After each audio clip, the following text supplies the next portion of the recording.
Going live.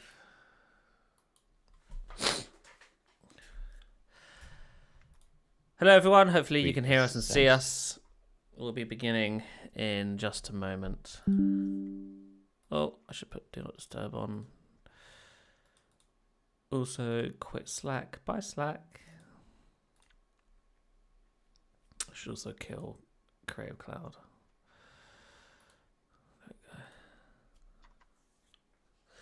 There we go.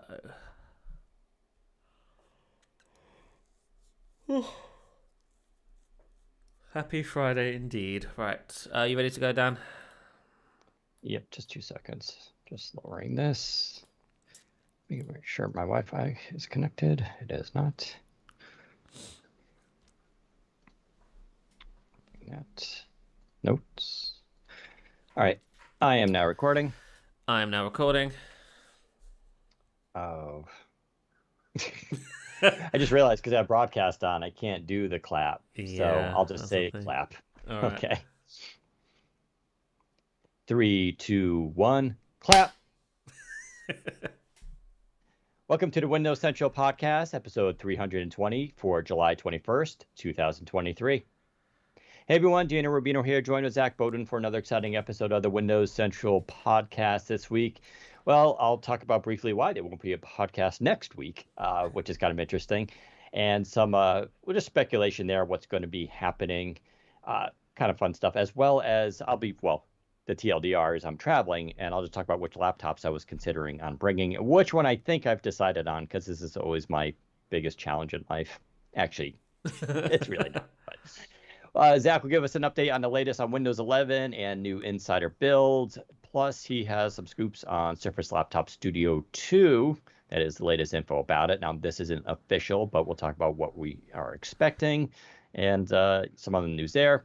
There's some news around the HoloLens for the U.S. Army, as that has undergone some, bumps along its way to being approved, and we'll give an update on its latest status there. And now that the FTC is seemingly done with Microsoft regarding the Activision Blizzard acquisition, they're turning their eyes to OpenAI and ChatGPT, which indirectly goes after, you guessed it, Microsoft.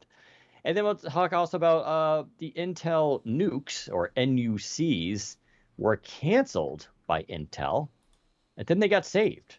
And I'll explain that story as well. Zach, how are you doing on this fine Friday? I'm not too bad. How are you?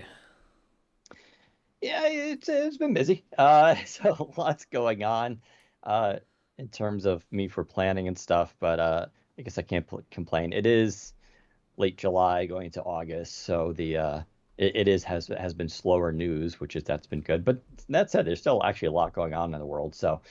And now we're gearing up for back to school, of course. Of course, I don't get to go back to school anymore, which is kind of sad. But we'll having some articles and stuff about that for students, for those interested, which would be kind of fun. But yeah, I guess we'll kind of go into it. So one of the things been super busy with is next week, Samsung is doing its Galaxy Unpacked event. Obviously, it's going to be live and broadcast. They invited some of us. I don't know who else outside of Android Central I know is going there, but I imagine the usual people from media were invited to South Korea, to Seoul, to Samsung headquarters for this event. I wouldn't read too much into that. I don't know why they're doing it this time in South Korea, outside of maybe it's easier for them. That doesn't mean I would expect some groundbreaking thing, although maybe, right? We don't know. If they're going to have some secret thing unveiled there, and they might, right? There is rumors about those augmented reality glasses. We haven't really heard much about those. That was supposed to be in conjunction with Microsoft somehow, was going to be involved with that. I think Microsoft was supposed to help them with the hardware, and Samsung was going to do like the software and integration. It was supposed to work with Android. I'm not saying that's going to be there. I really don't know. We haven't been told anything about it. I haven't heard any hints or rumors that it's going to be there, but maybe because they're doing something in South Korea, it will be. The other stuff that they're expecting, of course, I think you guys all should know, because it's every time Samsung does an event, everything pre-leaks, but Fold 5 and Flip 5 are on the table. obviously. And so I'll leave the rumors out there in terms of where they are. I haven't even checked the rumors myself. I believe some minor changes coming to them. So there won't be major overhauls, but there are going to be some refinements on the hardware, as has been for the last couple of versions. But I think more attention is going to be on the Flip 5. Actually, Zach, while I'm talking, could you look up Flip 5 rumors? Because I haven't seen what's been posted yet. I'm pretty sure like renders are probably leaked already. I don't think we're expecting laptop news, ironically. So if you're thinking I'm going because, oh, they're going to doing something with laptop, I don't think so. Like, I could be wrong, right? But this is an off season for laptop announcements. Where in between, Intel 13th Gen is still rolling out, going strong. New devices are just coming to market with that. What we think is, 14th Gen hasn't been announced yet. That's not due out till later this fall, and that's the announcements. We don't expect those to ship in laptops to probably spring 2024. We have nothing from Qualcomm regarding its new ARM processor. That again, October announced, likely not shipping to sometime mid 2024, I'd imagine, maybe even later. So I don't expect any laptop stuff there. So don't read into that. Yeah. But So Samsung does have. So real quick, just to answer your question, the leaks for the Galaxy Z Flip 5 are bigger covered display, folding flat rather than with the little gap it had before, and I think that's the most notable stuff. Really. Yeah, so I think they're catching up to where the Chinese manufacturers are. Yeah. Having devices fold flat with no gap has already been done by some of the other companies like Huawei and a few others. That said, it's a cool feature. I have a folding flip back there. I don't really use it because it doesn't have Google Play services on it, so it's kind of useless. But it's a Huawei phone, and it's different when it folds flat and like you don't have a gap. It's a different device, and I know it's kind of weird to say, but it's like it just feels obviously it feels thinner, and you don't have that wedge shape. But it really is like a different, better experience that obviously lines up more with what you anticipate these devices should be doing. The larger outer display is really interesting. They've been obviously getting bigger and more useful. Motorola just came out with its latest folding flip phone, which got high praise from a lot of people, mostly because it's just overall a really good phone, but the outer display is huge. It's so big, in fact, you can use the keyboard on it. So if you got like a text message, you could respond to a text without even opening the phone. So this brings now the flip closer to the fold in terms of like theories about how to use it, right? The fold, you can of course just use that outer display as a regular phone, like 20% of the time, 90% of the time, whatever you feel comfortable with. And when you want a larger experience, you fold it open. The flip now, apparently, like Motorola, you're going to be able to do the same thing. You'll be able to basically operate it as a phone, just that way, just a smaller version, and then open it up when you want to do more and have a larger display. And I think that's kind of an interesting thing. Michael Fisher did a really good video on the latest Motorola, and he really focuses heavily on this because he says it kind of changed how he views these devices, because now you can just kind of like use that as a mini phone. Like if you think about it, it's going to fit just in your palm, right? Completely in your palm. You can all your fingers going to be able to reach every corner. And for doing quick tasks, reading a notification, checking an email, it's going to be really convenient, I think. So that should be interesting. I imagine they'll probably have some accessories and stuff like that. But while we're there, we're obviously going to get a tour of Samsung's city. I think they call it a digital city. Basically, if you don't know, like when I visited Huawei a couple years ago, they're the same. Like Huawei has like a campus that's like larger than Disney World. It's absolutely massive. It's just miles. And Samsung has the same. I don't think it's as big as Huawei's, but they have like a huge place where they do everything there. And so we're going to be getting a tour of that, obviously talking to people and learning about how stuff is made and the production. And it's always interesting stuff to be done. So I guess the only reason I'm kind of leading up to this is, one, I won't be around as much next week, though you'll probably see photos of Seoul, Korea, which is, I heard, really, really nice. I've never been. Two, we'll be covering, obviously, Samsung's news. I think if you are a Windows user, the majority of us are using Android phones. Some are using iPhones, of course, but if you're an iPhone user, you're more likely to lean towards getting a Mac. Uh, and Samsung and Microsoft have a really close relationship, right? I talked about how with Phone Link, the latest feature now allows you to use make your phone a Wi-Fi connection.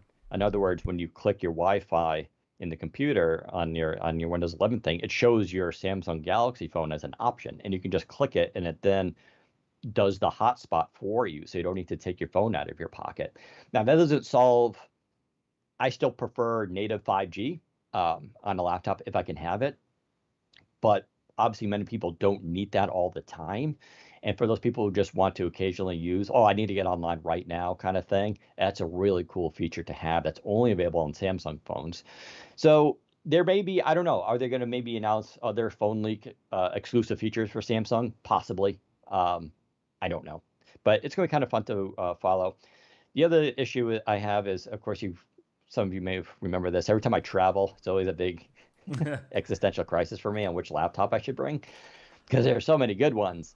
And I've been so I have the ThinkPad X1 Nano G3, which just came in yesterday, and I really like that laptop. I that was a surpriser. I thought it was like, oh, smaller X1 Carbon, big deal. Tried it, and I was like, whoa, this is actually really cool because it's like 2.2 pounds. It's very tiny profile, but yet the keyboard is a perfect size where it never feels cramped. It's effectively the same size as the ThinkPad X13S, which runs the Qualcomm chip.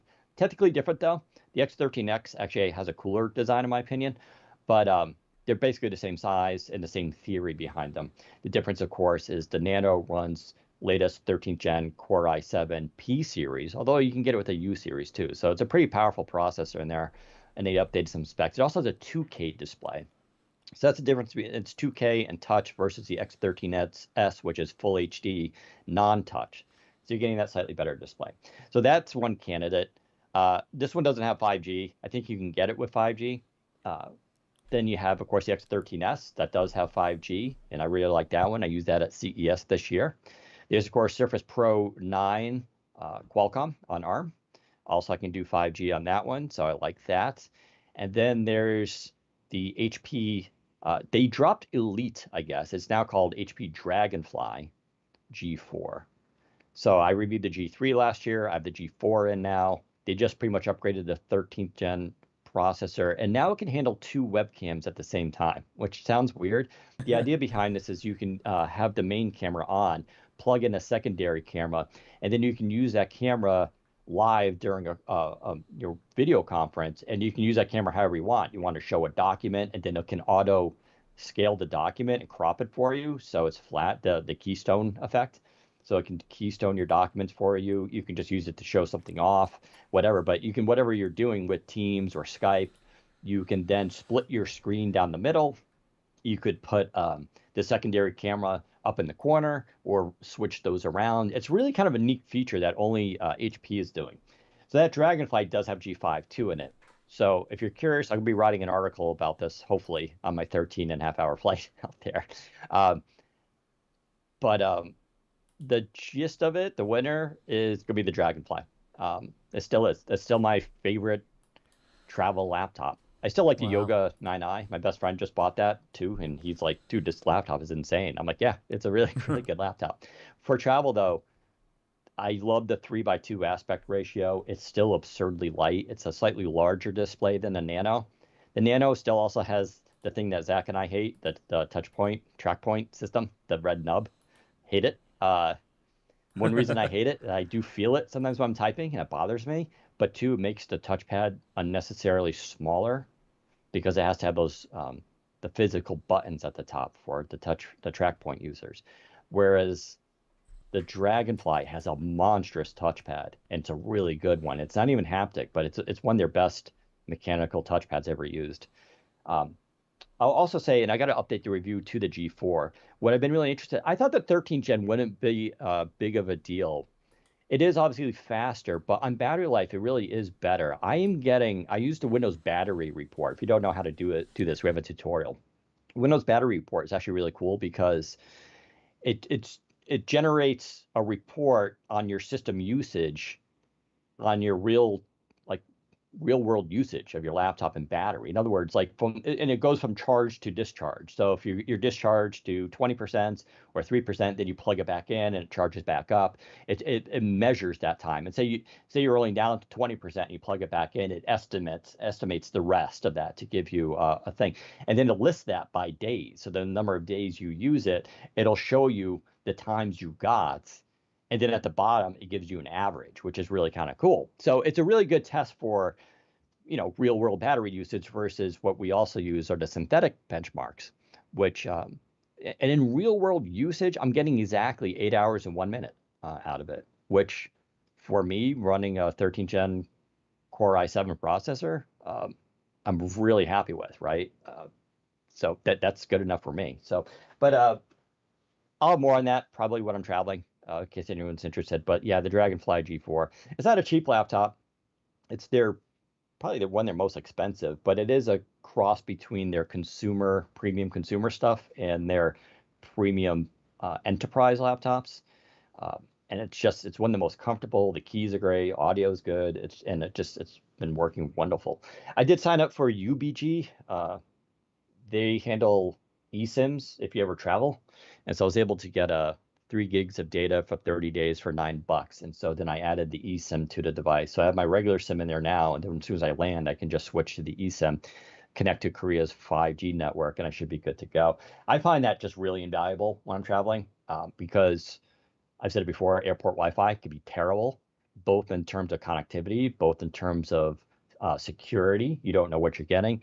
And in terms of a lot of times you got to give them your email, you got to watch an ad, you got to sign up for something. It's just super annoying. While everybody's doing that, I'm just like, oh, I'm online already. And when I'm traveling in a cab or a train, I can still be using my device and all that.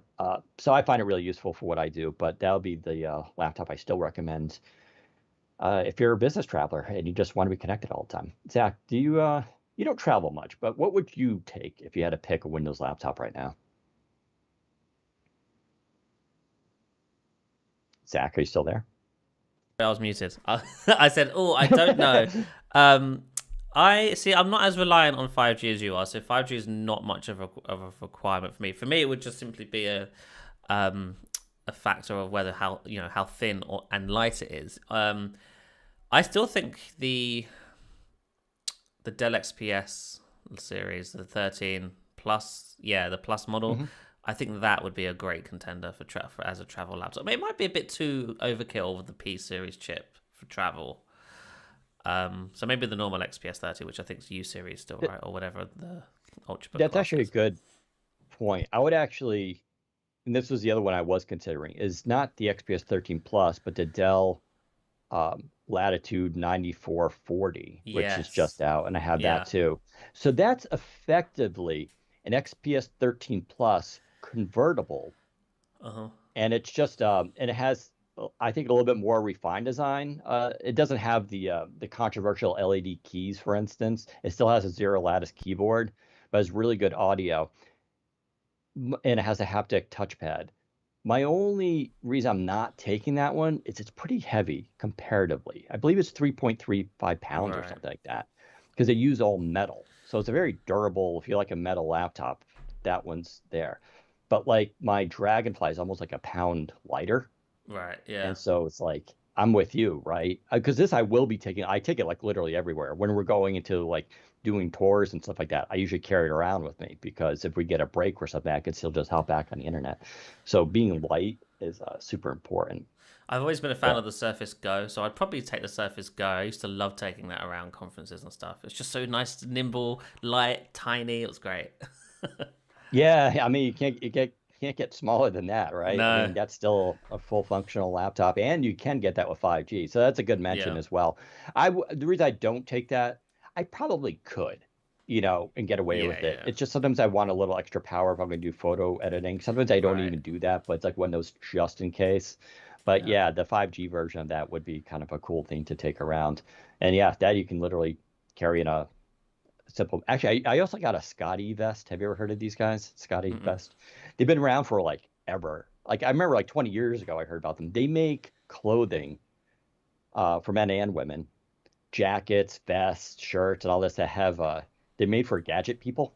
and they have like dozens of hidden pockets to hide stuff in. So I got a vest that has like 26 hidden pockets, including it has like a in the back, you can literally put a laptop in your back and carry it around with you. Um, it has like two spots for your phones, a pocket for your sunglasses, one for your passport that's RFID protected. It's really kind of cool stuff. So I'll be wearing that and carrying it around. So it should be cool. But the Go 3 would be perfect for that kind of thing. So Yeah. anyway, that's what's happening next week. Stay tuned for that. Zach, why don't you tell us about what happened with latest Windows 11 insider builds? What's going on there? Yes, so we had a dev and beta channel build this week. The beta one just launched not too long ago. Wow, my audio is really loud. I don't know what happened there. So we'll start with the dev channel build. Hang on real quick. Is my audio like blowing out for people? I need to double check that. I think it's. It sounds fine to me, but Okay. I hope it's fine. So yeah, so we'll start with build 25306, which rolled out to the Insider Dev channel. This is a build that has a couple of notable things in it. If I can find the page, there we go. So they introduced passwordless experience for Windows Hello for businesses. So that's pretty nice. They've also added an unsafe password copy and paste warning dialog. So I guess this ties into your Microsoft account saved passwords and stuff. But if you copy and paste the password that Microsoft has already identified as a password that's been phished or been leaked to like some sort of dump or something, Windows will alert you now, say, hey, this password has been leaked. So would you like to change the password, or you can ignore it and go on ahead? So Microsoft Edge already kind of does this stuff, but now they're working on bringing it to Windows itself, which is nice. They've also updated the share file dialog interface, so it's now quite a bit different. It prioritizes contacts in Outlook. There's also a search bar now, so you can search for people and emails in there, as well as using the sharing to apps functionality, which was always there from the beginning. And then lastly, this is quite a big change, but the new Outlook app is now in the build by default. So you don't have to manually install it now. If you clean install build 23506, it will be there by default. So I don't think it's outright replacing Mail and Calendar yet, but it will be at some point. So keep that in mind. I think as of right now, they're probably going to coexist side by side, but then at some point towards the end of next year, they're going to remove Windows Mail and Calendar, and so you'll have to rely entirely on the new Outlook web app. Couple of out-of-box experience improvements. So, for example, if you choose development intent within the Let's Customize Your Experience page during the out-of-box experience, Dev Home will automatically be launched on your device after logging in. So that's kind of nice to see as well. And then there are some emoji improvements. As we talked about last week, the 3D emoji, they've now made their way down to the dev channel.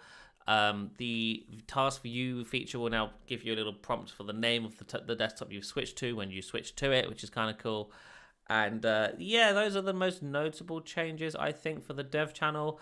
But what's more interesting is the base channel build that just rolled out not too long ago, build 22631.2050. This build adds a whole bunch of dev channel stuff that we've seen over the last few weeks into beta. As we've discussed before, the base channel is currently being shaped.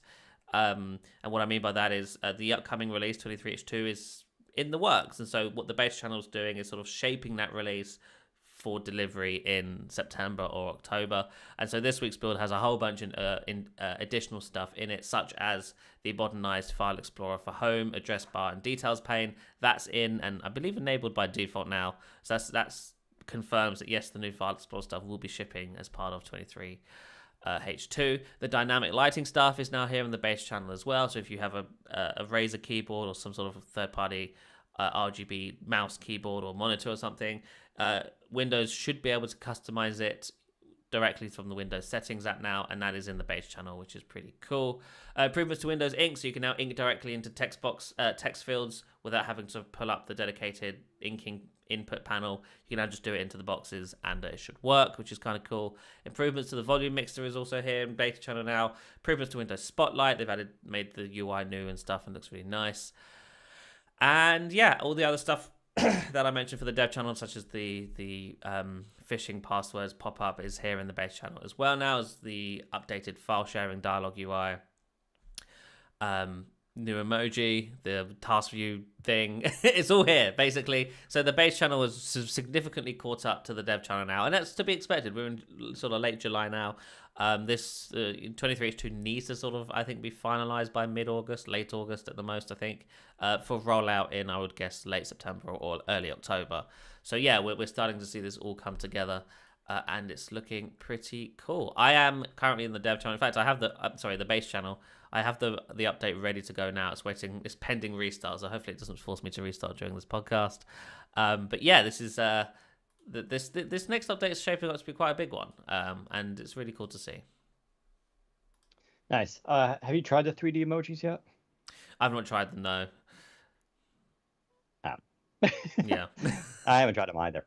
I'm just curious if they look good or not. With the how it is there. Yeah, they look just slightly more 3D. They're not animated. They're still static, but they just have a little bit more depth to them.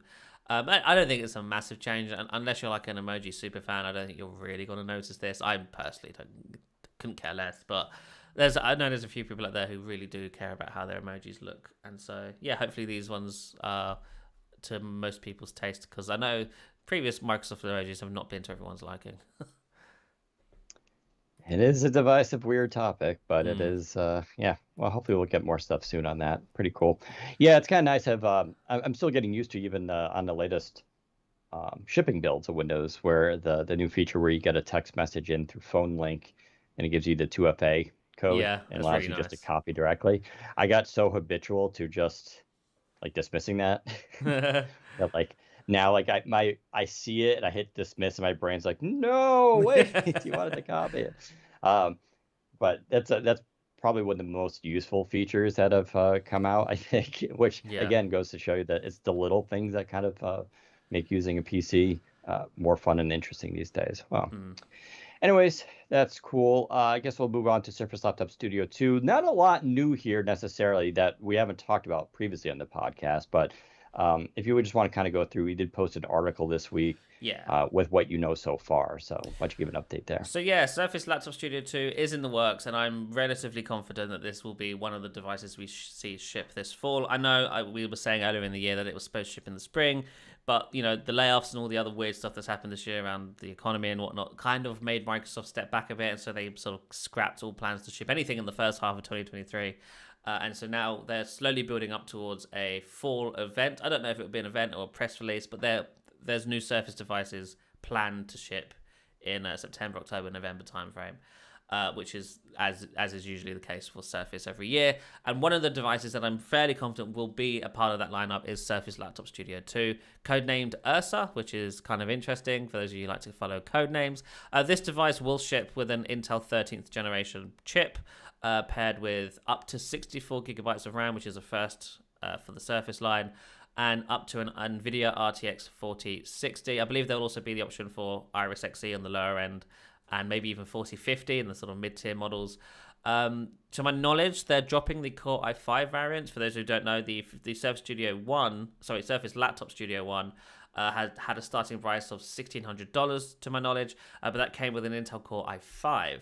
My sources tell me that they're dropping the i5 model from the Surface Laptop Studio 2, which means the base model will be an i7, and as a result, that likely means it'll be a few $100 more expensive.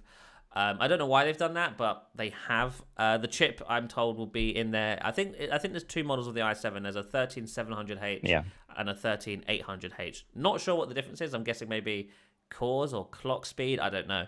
But keep that in mind for those of you who may be holding out for an entry-level Laptop Studio 2. I'm pretty sure it's going to be quite a bit more expensive. Quite a bit. A few $100 more expensive than the entry-level Surface Laptop Studio 1. But yeah, 64 gigabytes of RAM. That is going to be a first for the Surface. Obviously, it will start out at 16 gigs. You'll be able to config up to 32 gig. And then for the top-end model, 64 gigs of RAM, if that's something you need or desire. I don't think I've ever needed 64 gigs of RAM, but I know there are people out there who definitely do, so this is going to be a nice addition for you there. The NVIDIA RTX 4050/4060 is going to be amazing performance increase over the 3050 in the Studio 1, so that's going to be really cool. That should make it a competent gaming system as well as a great creative system for people who handle 3D modeling or video editing and stuff like that. And then regarding the actual sort of external design and feature set, not much is expected to change around the design. It will look very similar to the Laptop Studio 1, I'm told. Same screen size, sadly. No 16-inch models coming to my knowledge. But there are some improvements to some of the sort of features of the device. So I'm told the display will be brighter, which is an interesting change. Hope maybe it'll enable HDR. I'm not too sure, but brighter display off the bat, which is nice to see. Not entirely sure if it will have a high resolution. I don't think so. I think the resolution will remain the same, but it will just be brighter, so it'll be easier to use outdoors and stuff.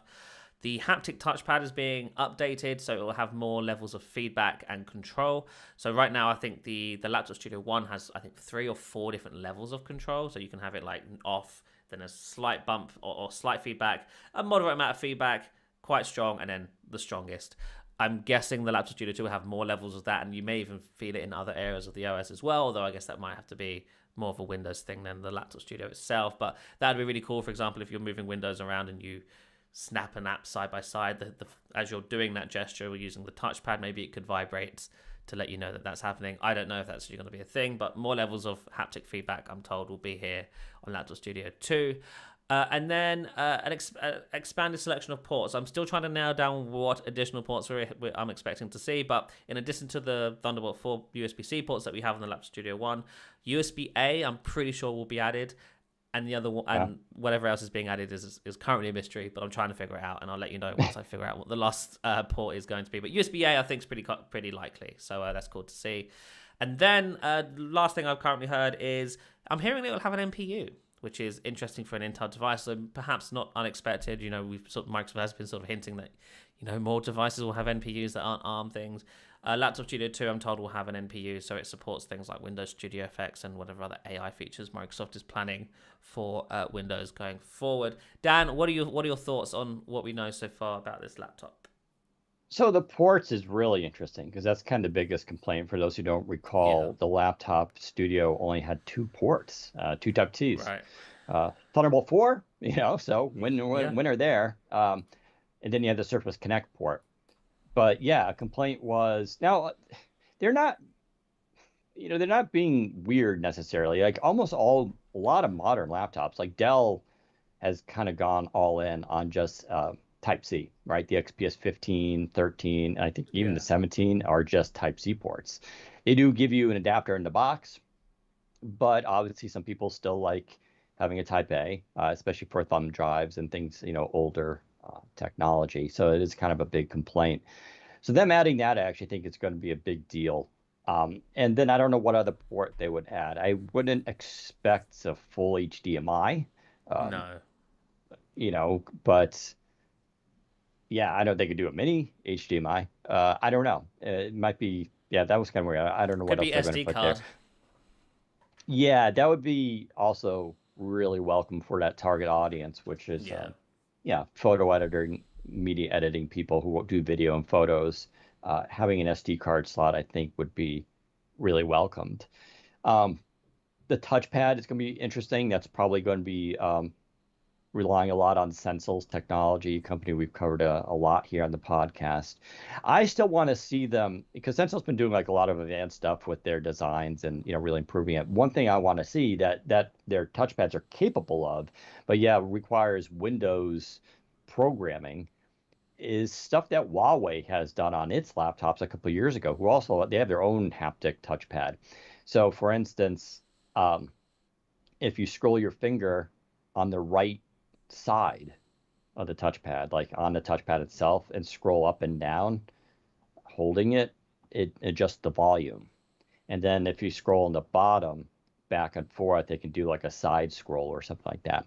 And a lot of these things are actually user programmable, right? They can do different stuff. And when you slide your finger down for volume and up, it can actually have haptic feedback, like a clicking, like tick, click, click, click, and that's nice. If you think about that, and seeing the volume thing on the display, that's a way easier than kind of looking up at your keyboard, because no one knows.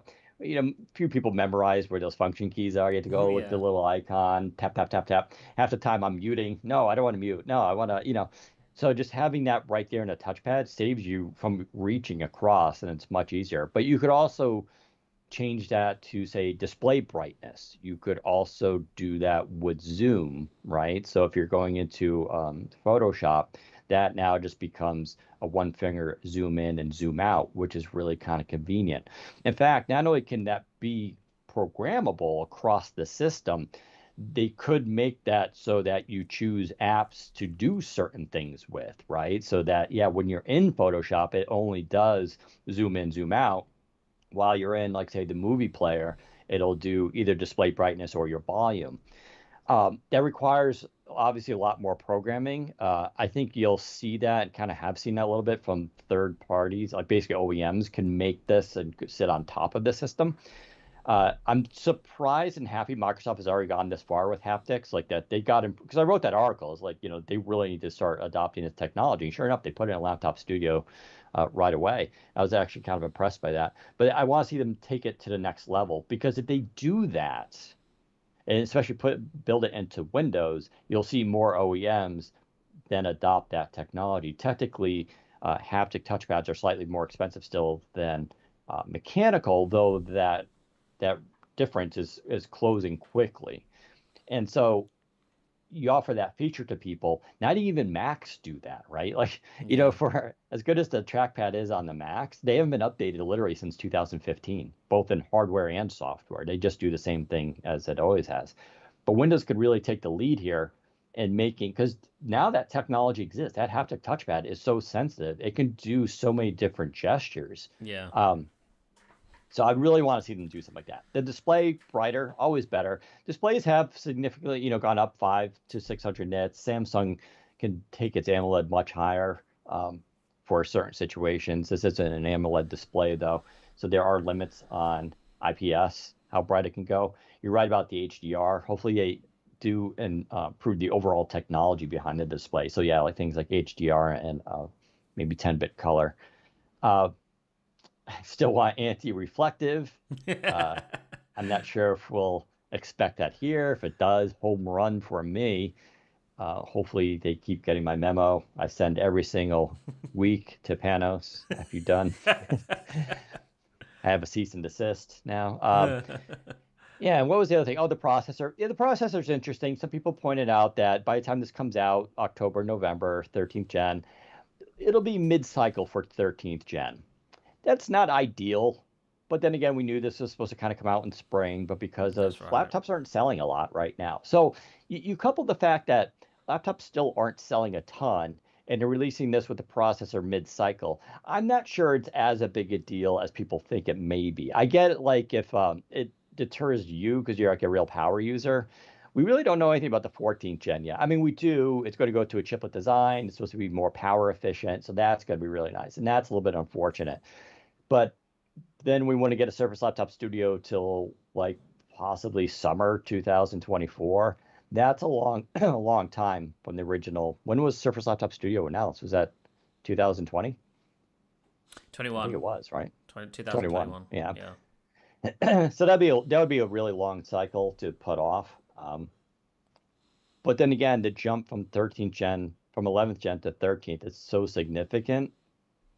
Like, I think for most people, it's going to be good. Like, it really is a big difference, because 11th gen, you're going from like, what was it, a quad core to like now you're going to like 8 cores and a bunch of efficiency cores. Like, I think it's going to be 14 core, either 12 or 14 cores. It should be total for the Laptop Studio 2. And that's going to be, it really does make a difference in day to day. Like, everything's just zippier on it. So yeah, I'll say a couple of additional things that I have heard regarding, not specifically to the haptic touch, because I don't know if it's going to ship, but I did hear, unrelated to this, I'd heard a few months back that Microsoft had prototyped a version of the Windows shell that did interact with the haptic touchpad.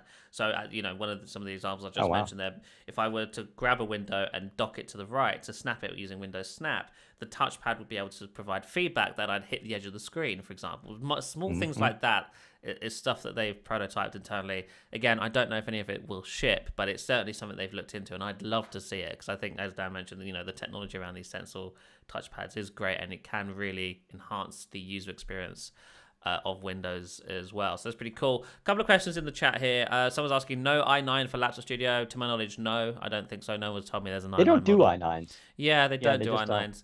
And then someone else is asking, Zach, you mentioned in the Laptop Studio article that it will use a H series chip. Did you not mean P series? To my knowledge, no. I believe it's H series.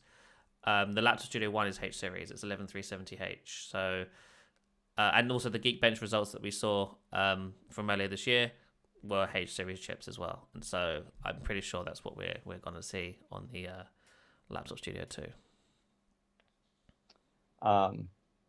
Yeah, well, you're talking about that shell and like those kind of features. That is kind of that would be a really cool feature. It would be I lovely. mean, to feel the stuff snap and everything like that.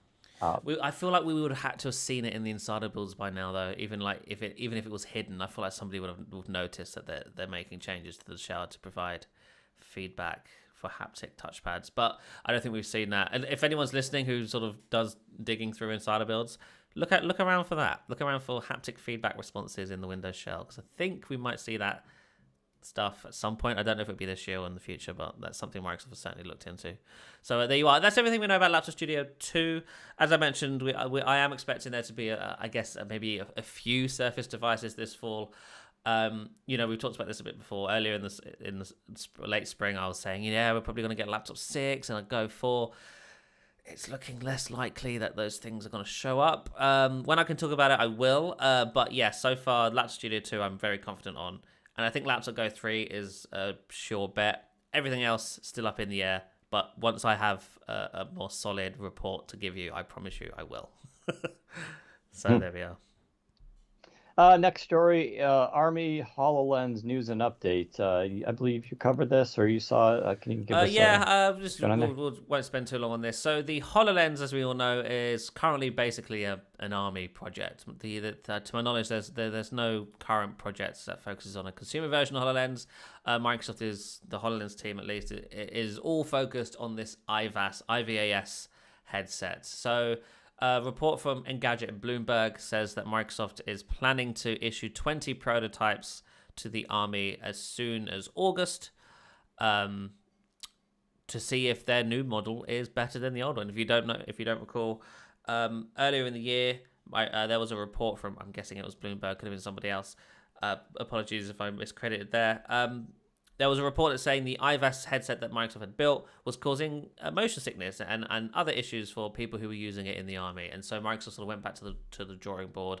Politicians, I think, gave Microsoft $40 million to fix it. Otherwise, they were threatening they'd cancel the contract, which is a $22 billion contract if it goes through for the next 10 years. But they were threatening, hey, if you can't actually deliver a product that we can actually use, we're going to cancel the contract. So obviously Microsoft doesn't want that to happen. So they've been trying their best to build out a better headset. This new headset, the IVAS 1.2, is much lighter. It's £2.85. Sorry, yeah, £2.85. £2.85? What am I saying? I don't even know what I'm saying. It's lighter than the IVAS 1.0 or the 1.1. And it's also supposed to be less sort of motion sicknessy. Which I guess will help the people that are using it. They've moved the battery to the back of the headset to keep so it's more balanced as well, which is where it was on HoloLens 2. But I think the original IVAS headset had moved the battery to like a waist sort of belt thing. But then that just left it being quite front heavy. So they've gone to putting it back on the back of the headset. So I guess that takes weight off the forehead or whatever. The IVAS headset, I don't know if it's actually... Yeah, there's a picture of it there. It looks quite different from the actual HoloLens. Obviously, it's a ruggedized military version of it.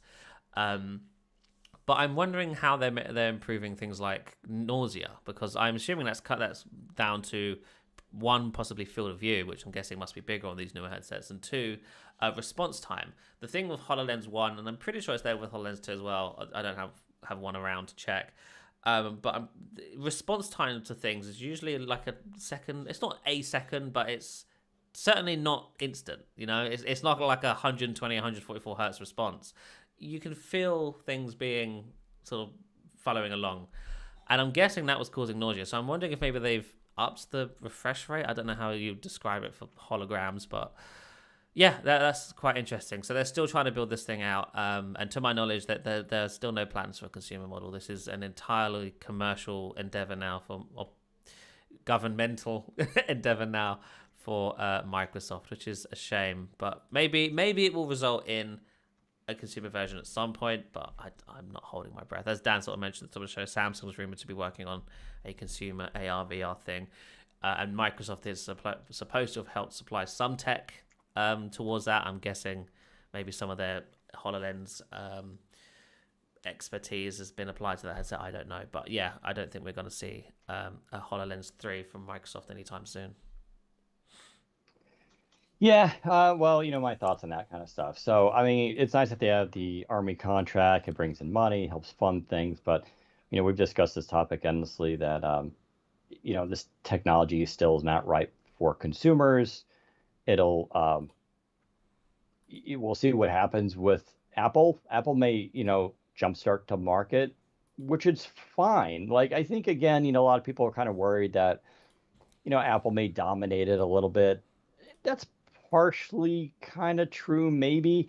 But if they start to market, it does allow Windows and Microsoft and its partners to kind of jump in, and it's less risky.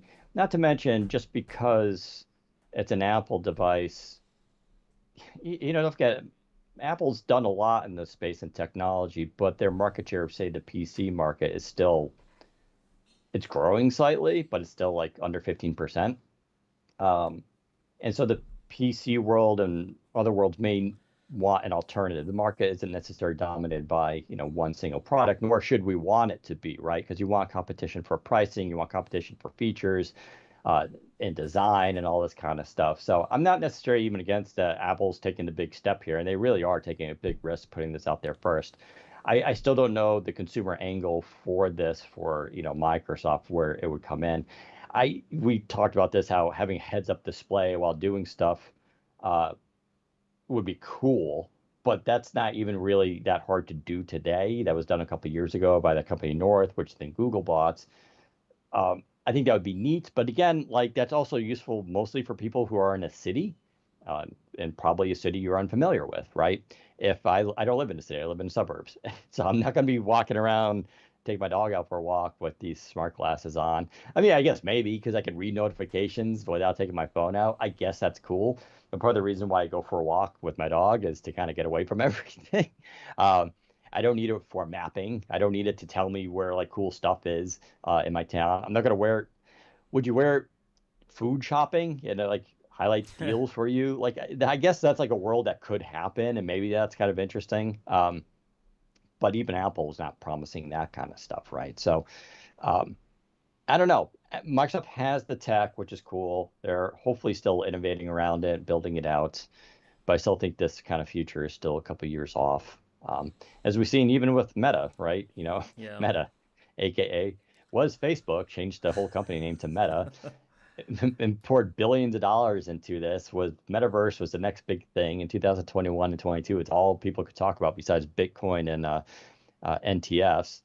And now it's basically dead. It's still existing. People are kind of using it for small things here and there. But what became Facebook's big news story was Threads, a thing that they built with less than 50 people, and they had three managers.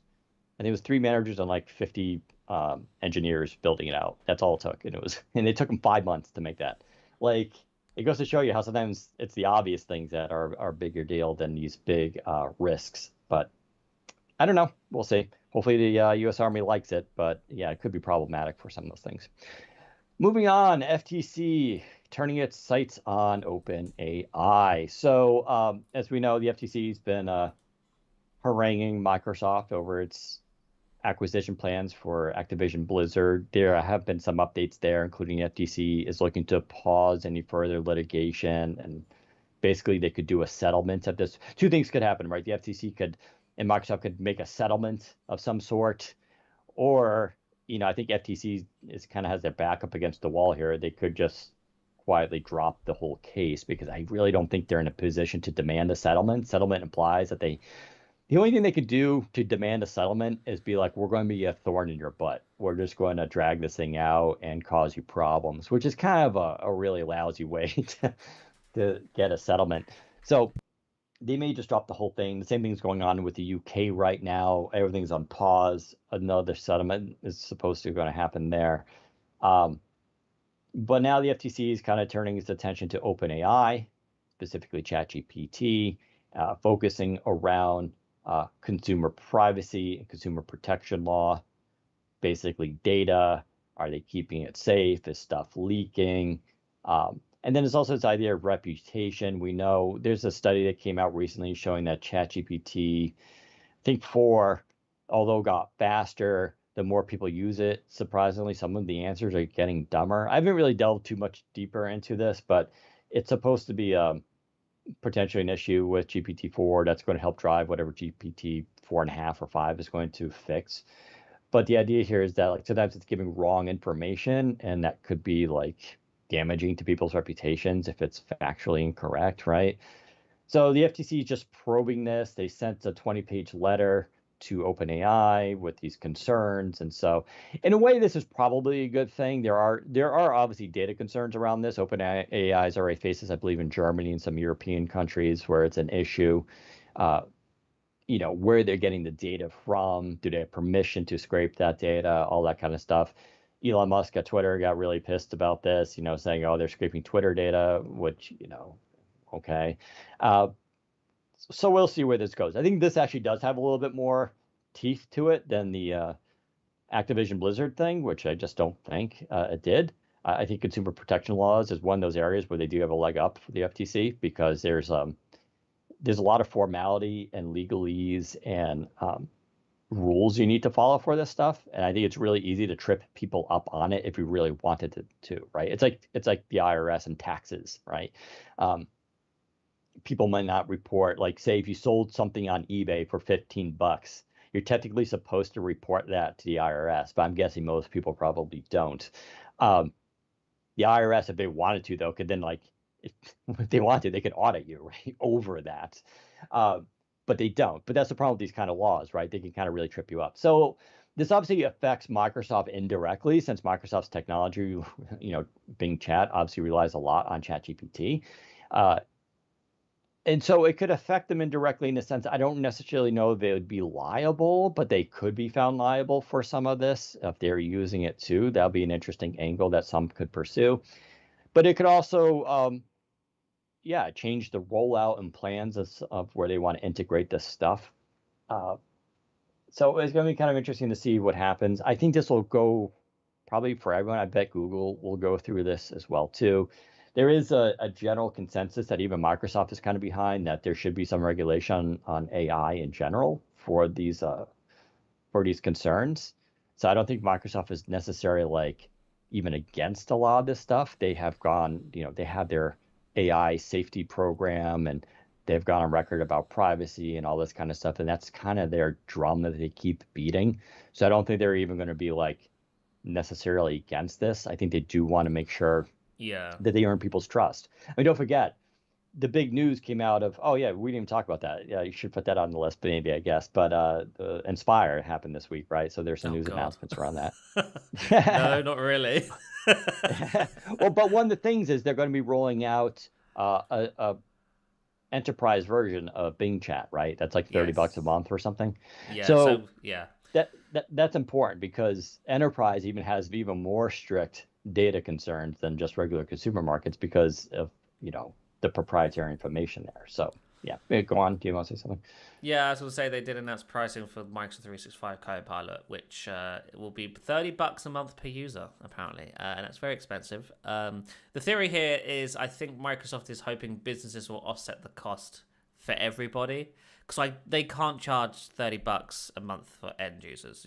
As an individual, if I'm an individual using Office or Windows Copilot and Bing Chat or whatever, I'm not paying $30 a month for that. I'm just never going to do that, so that's too expensive as an end user. But for a business, it maybe is an expense that's worth it. So maybe they're trying to offset the cost of it for everybody onto enterprises. I don't know, but it's quite expensive for enterprises. I will also say that, quick going back to the regulation stuff. I think it's important because obviously Microsoft right now has been quite sensible with it. You'll notice that almost everything Microsoft announces in regards to AI is stuff that nothing's automated. It requires user input, like a human to drive it. It can't just do things on its own. But I don't think we're that far away from any company coming in and making a version of this sort of stuff that can do things on its own. Um, how Microsoft has built its AI stuff right now is that it doesn't allow enterprises to outright just like, or companies to outright just fire people and just rely entirely on AI. It certainly makes jobs easier for people, but it doesn't remove the human from the job. The human is still required to make that AI useful. And so Microsoft has certainly gone down that path with it. But again, like I said, there's nothing stopping another sort of company from coming in and going all out and saying, hey, we built an actual AI that can just do your job and you don't need to show up anymore. Because then an enterprise goes, oh, that's interesting. I'll just use the AI. I don't need to hire this person anymore. And that's what Microsoft doesn't want.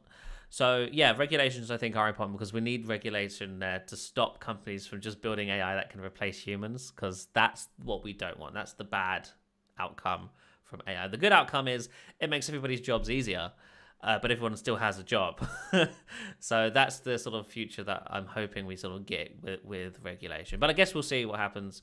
This will be very interesting. I just really don't want to talk about the FTC anymore. I'm really tired of the FTC on my Twitter timeline every single day of my life. Yeah, it's not the most exciting topic, but it is part of the beat we cover. So yeah, we got to talk about it once in a while, but hopefully there won't be too much more. Going on to the other story, Intel Nuke was canceled and then saved. Nukes are, what do they even stand for? Oh man, I I thought they don't were even know. Nuck. Let's look I that. always I pronounced it as Nuck. Or Nuck. Who knows? Let's just be honest, not a great. Oh, it's next unit of computing. Yeah. Okay. There you go. If you don't know what a NUC is basically a tiny PC. It's kind of what Lenovo and Dell and other companies have been making for years. These little computers that often strap onto the back of a display so that like customer service can have a full computer, but it's not taking up a lot of desk space, right? They've become a little bit more popular in the consumer space, or they were supposed to. There was a push for this because you can kind of build them yourselves. You can just buy the shells. You could upgrade the RAM and the processors with these little boards and stuff like that. And they make these little PCs. Razer even came out with one that allowed you to drop in a GPU into it. We never even I got to see it at CES, but I never saw whatever happened with it. They shipped it or who bought it. And I guess there's always raised the question, like, who was buying these things, right? Because the trend is like, well, if you're building a desktop PC, you're kind of one or two people. You're doing like you want a regular home PC, in which case you're just going to buy a smaller tower probably. Or if you're the majority gamers, right, you want the big gaming PC case with the RGB and all that kind of stuff. The smaller case is obviously limited because most of them don't take a discrete GPU, right? They're just going to be Intel Iris, so they're going to be limited on processing. So you can think of them as like effectively really powerful laptops, non-gaming laptops. But they're kind of small, they're portable, and for people who don't need that kind of stuff, they're kind of interesting. But apparently not interesting enough because Intel, who had been putting them out, they do reference designs to put them out there, and then other companies were like free to make their own and stuff. Announced basically that they're discontinuing them and dropping support and all that kind of stuff. So that was a shame, but it was a business decision. Don't forget, Intel's in a tight position right now too. They're trying to cut off businesses that aren't doing anything for them because they're not doing great financially. Long term, they're in a better position, but currently they do have these kind of problems. So them dropping what's probably a money losing division probably isn't surprising. But what is surprising is I believe it was it Asus or Acer? Now I forgot. Is coming in to save the day. I should probably get that story right. It's I'm just Asus. a little distracted. Oh, Asus. So Asus came in and said, "Hey, we'll buy that division from you basically, and we'll continue making them," which makes sense. Obviously, they make computers, they make cases, and all that kind of stuff, and they probably have some ideas and plans around this, what they could do with it. So that's cool. Going by my comments on Twitter when I post about this, it seems like a lot of people that bought these were actually businesses and enterprise, kind of what I was hinting at, who wanted a tiny computer that was out of the way. And I imagine it's probably it's kind of like the PC stick stuff, right? This is the same thing. Intel led that years ago with PC sticks. We all thought they were super cool, and they kind of were cool, right? It was a whole computer on a little stick. It was bizarre. You put Windows on it, and you just put into it was just an HDMI thing. You just stuck it into any display, and boom, you got full Windows. Had Bluetooth on it, so you could connect all your accessories up. It was neat. I mean, it worked. But but a lot of people didn't use them, right? They were also limited on power and what they could do, where Nook was an upgrade to that. But yeah, actually, I believe we're about to review a Dell Mini PC. That's actually kind of really nice looking. It's all white and stuff, and it looks kind of cool. So we have that review coming out. So these things, I think, still have a niche market, but they're cool if you just want like a really big display in a tiny little box, that goes behind your display or it's out of the way, and you don't want a big. I mean, yeah, my tower looks cool. It also has like an army of wires coming out the back end of it, right? Which doesn't look amazing. And with this stuff, you can kind of avoid that if you really want to go for a minimalist setup or for something a little bit different. I guess we'll see what happens with that market. It doesn't surprise me. We've never even really been offered one for review. I think we've done a couple of these mini PCs reviews on the site. They've never done anything, huge for interest and traffic. But if you are into them, the good news is they still exist and they will continue to exist. They'll just be made by Asus, and we'll see where that goes from there. So Intel NUCs. There you go. I guess I bet wraps it up for the podcast. We can do a thing of the week, although I don't know if I have one. I don't. Maybe Zach does. I don't think I do.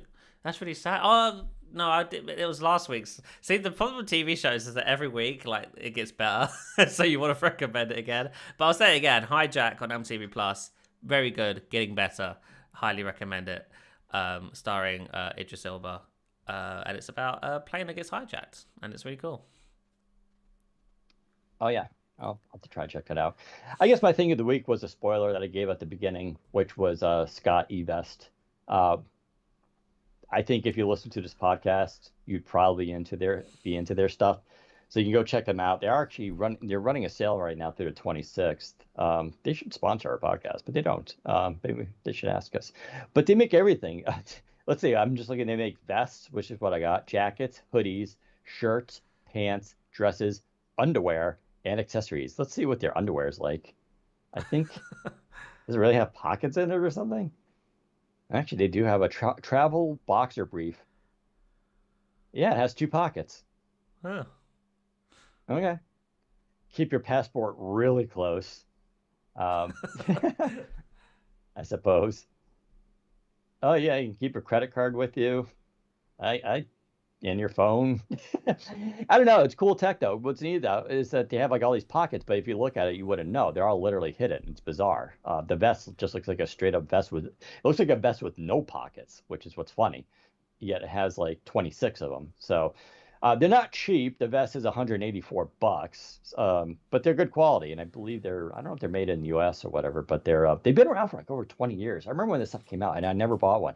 I know Michael Fisher, I believe, uses these too. Like I said, if you're a geeky person who carries tech around with you, either with shorts or jackets and stuff, you'd appreciate this because you can carry a phone in one pocket, you can carry your Duo in the other pocket, your keys, your sunglasses, like you can carry all that stuff.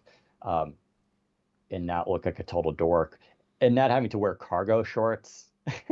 I know cargo shorts as a guy are super convenient and comfortable, but they don't necessarily always look the coolest, whereas these could be a lot more stylish and normal looking. So there you go. That's my thing of the week. Go check it out. I'll let you guys know on the next podcast how the vest worked out for me, because we'll see. I don't know. Cool. All right. Well, we'll stick now. We'll do Q&A with the audience. If you guys have questions, fire them off in the chat. Otherwise, we'll see you next time. You can follow me on Twitter, Daniel_Rubino, Rubino. That's on Twitter and on Threads. So you can join on either. You can follow Zach at ZACBOWDEN. Same thing for him. That's Twitter and Threads. We won't be doing a podcast next week. Or if there's some major breaking news, we will do a podcast. It just won't be with me. It'll be with Zach and someone else from the staff. So stay tuned for that. Otherwise, I'll be back in 2 weeks, and we'll see how Korea goes. Thanks for watching, and we'll see you next time. Take care, everyone. Let me go open my door, which slammed shut because of the wind. Brilliant. So yes, if you have any questions, now's the time to put them in the chat. We're not going to hang around for too long today. But if you do have any questions, put them in there now. You talked about the Robo and Carla 2 weeks ago. They had a Prime Day sale and picked it up. A really nice piece of hardware. You have a review coming for it? Question mark. Yes, it is in the works as we speak. I've just had my hands tied in the last couple of weeks because of Prime Day, and also we're gearing up for some back to school content now. But I am working on it in the background. It should be up in the hopefully next week. Yeah, we'll definitely see how it goes. Yeah, I agree with you. I think it's a fantastic hidden gem, if you will. So is it on Amazon then? I was worried it wasn't on Amazon because the only concern I've had is because it's from a no-name brand and I've only seen it for sale on their website that it was a scam. But if you're telling if it's me on Amazon, that's a really big that's what I'm store, saying. man. If it's on Amazon, then that's great. But it wasn't on Amazon UK. Let's see here. I don't see it on Amazon.com. Is it because I've got my thingy set wrong? Hang on. Oh, it is. There it is. Bingo. In that case, I'm happy to recommend it then.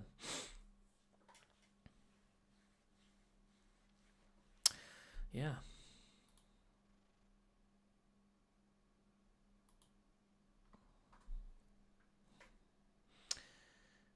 Will the Windows version of Core PC include Outlook? Yeah, I don't know if it will include it, but it'll be able to run in it. It depends what... Core PC, you can't just refer to Core PC as a single entity. Core PC scales up and down. There are different editions of Core PC. It will depend on the edition of Core PC you're talking about. Are you talking about a version of Core PC that's supposed to replace Windows Desktop? Yes, it'll run Outlook. Are you talking about a version of Core PC that only runs web apps? Yes, it'll run Outlook, but probably not as an executable, more likely powered by Edge. You know, there's lots of caveats to your question. You can't just refer to Core PC as a single thing because it's not. You got it from their website, and you still got the order. In that case, it's great. But yeah, it's on Amazon.com as well, so that's pretty cool. Good to see it's not a scam.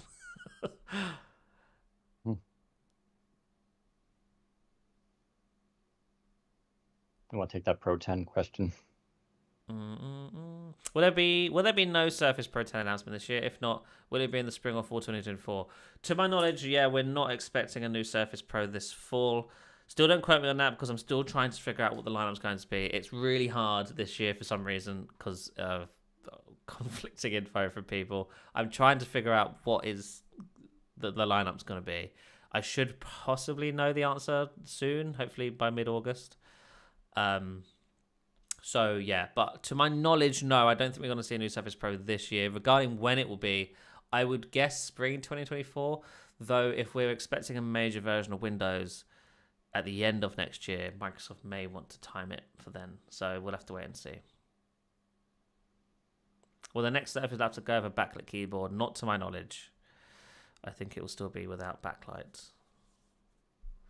When is the date for the next Surface event? Is it September 22nd? I don't have an exact date, but I think late September, early October is very likely. Also, September 22nd is a Friday. Microsoft rarely, if ever, holds events on Fridays. It would, if anything, it would be a Tuesday or a Wednesday. So I guess we'll see.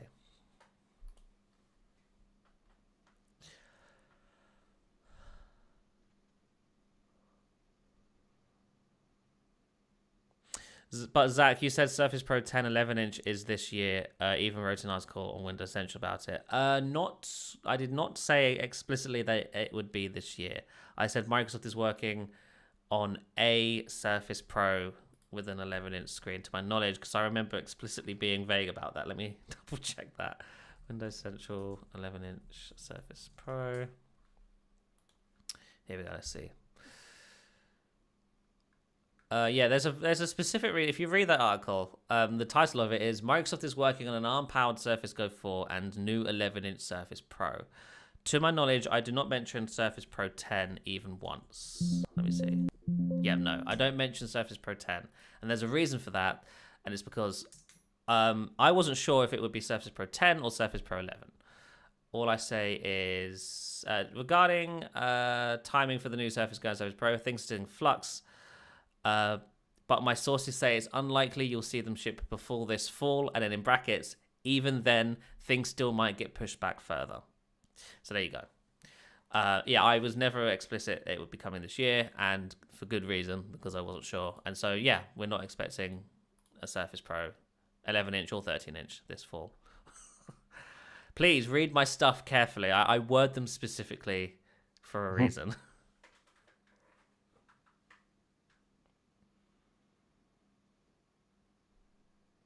Is Surface still a $2 billion business? I mean, well, we have to add up the quarters and see if it is. I Yeah. don't know. I haven't checked. Uh, I would yeah, bet the I, pandemic gave them a nice boost. yeah.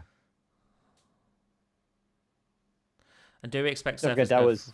Sorry, that go on. was revenue, 2 billion, not profit. So it's a big difference. We don't know what their profit is for Samsung. We don't even know if they break even, if they make one, or if they're negative. And do we expect a Surface Go 4 at least this year? So again, originally yes, but I'm now hearing no. But like I said, please don't quote me on that. I'm still trying to figure out the lineup. Once I have a more concrete report, I will certainly post about it, and then we can talk about it properly on the podcast. A lot of Is things are in there any flux. deepening? Is there any deepening of the relationship between Microsoft and Samsung to expect next week? I talked about that at the beginning. They're going to make out on stage and announce a new baby coming in 9 months. No, we don't know. Maybe. I don't know what deepening means. I don't know.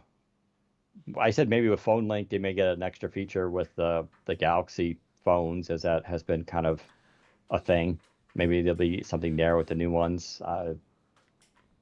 Yeah, I You don't think know, there's any other deepening. Microsoft should buy Samsung. Yeah, Samsung's they're gonna merge. Yeah, they're gonna merge together. Microsoft will buy their phone division, the mobile division. Do you think we'll get any more Windows 11 feature drops between 23H2 and Hudson Valley V next? I refuse to call it Windows 12 until we're sure. I agree. I think calling it Windows 12 is a dumb idea, but stupid SEO means we have to call it Windows 12. But no, Hudson Valley, I think so. I'm pretty sure we'll probably get a few additional things in the first half of 2024 for Windows 11. I don't know if they'll be huge things, but we'll get some additional quality of life improvements. The reason we don't call it Hudson Valley / VNext is, as Zach mentioned, it's No one's horrible looking for it. SEO. Yeah. No one knows what the hell that means. No one knows See, what that means. the reason why we refer to it as Windows 12 is because people are searching for Windows 12, but they're not explicitly searching Windows 12. What they're actually asking for is what's next after the Windows next major 11. version. Yeah. Yeah. And so that's how we simplify it. We just say Windows 12, ergo it's the next version of Windows, even though it probably won't be called Windows 12. It's constantly a thing I have to drive home with the team who Yeah. often make really nerdy headlines. I'm like, no one understands what you're talking about. Yeah. It's like last year, the conundrum we had was Surface Studio 2 Plus. We knew it was Surface Studio 2 Plus, but everyone was searching for Surface Studio 3. So when we do our sort of posts about those products, we call it Surface Studio 3. And in the article, I mentioned that it will be called Studio 2 Plus. That's just the way it has to be, because otherwise nobody will find the stuff. Mm-hmm. Will the 11-inch Surface Pro have a screen competitive with the iPad Pro? I believe the point of it is, yeah, it'll have a 120 hertz. I don't know if it'll be mini LED. That's a great question, but it will certainly be 120 hertz to my knowledge and high resolution.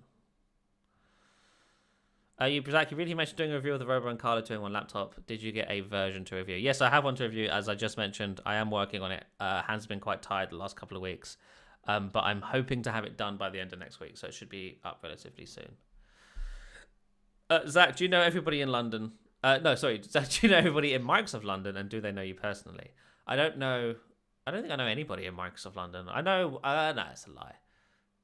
I know a few people who work at Microsoft in London / the surrounding areas, but no, I don't know everybody, and everybody certainly doesn't know me.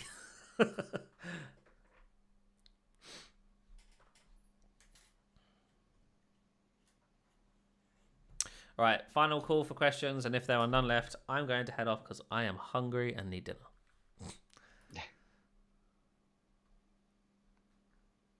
Any new mechanical watch? Any plan to buy Longines now? No plan to buy Longines. Bulova just announced a new watch today, I think it was. That's kind of interesting. I did just buy another G-Shock, the Range Man, because I wanted something that I could really, really bang around. So that's about it. I gotta sell off a lot of my collection actually soon. What do you think of a 7 or 8-inch tablet running Android, like Surface Duo unfolded with the same UI? That's called the Fold 4 and probably Fold 5. I mean, that's exactly what that is. If you look at the size of the folds, what's the size of the fold? Is it 7.8 inch when it's open? Let's see. Yeah, it's seven. The Fold 4 is 7.6 inches open, and you asked for a tablet between 7 and 8 inches folded. Yeah. So it's been around, and it runs Android. It's got everything you need. Could be What good as a about a phone. Windows 4K. one, Dad? Yeah, yeah. How long is My your point career is as a... that. Sorry, go on. Oh, sorry, go on. I was just going to say it's related to this. My point is that if unfolded phones are useful, why not have a form factor that is already that size? I don't I don't really follow. Well, the point, the usefulness of a foldable comes from the fact that it can go in your pocket. I can't carry an iPad mini around in my pocket. Yeah, I can't carry a 7.6-inch tablet I in would my say pocket. an iPad mini is way less useful than a foldable tablet of the same size because I can't carry it in my pocket. I hate bags. I don't want to carry a bag unless I absolutely have to. And if the device I'm carrying with me doesn't fit in my pocket, it's not coming with me, you know? So that's why foldables are Yeah, so valuable to so many she's people. going down this path, though. I mean, a folding device. I think this is the whole why fold it? Like, what's the benefit to it? Yeah. It's that. You can't take a 7.6-inch tablet and you carry it around with you. Yeah.